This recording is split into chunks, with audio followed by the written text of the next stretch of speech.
you used words unusual, suspicious, all of that. I just wanted to know, pagkatapos po nangyari yun, was there any internal review? I just wanted to understand that.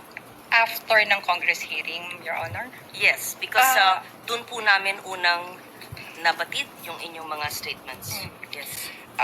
Hindi ko na po masagot yan, Your Honor, because I was with Land Bank DOTR na po nung time na yon. So kung ano man po yung nangyari with DepEd branch at the time, after the congressional hearing, hindi ko po alam. Pagka sinabi pong unusual, hindi pangkaraniwan. Hindi po ba? Yes, sir. Kapag sinabing suspicious, ibig sabihin kahinahinala. Apa, sir. Wala po kayong nakitang kahinahinala, hindi po ba? Wala naman po. Opo, ibig sabihin hindi po illegal. Wala naman. Ang ano lang po kasi namin is yun sa check and cash. Opo, ibig sabihin wala pong illegal. Wala po. Ay, nakita. Okay. Maraming salamat po. Sa prosecution naman po ako. Ginoong prosecutor, pangkaraniwan po ba ang confidential fund?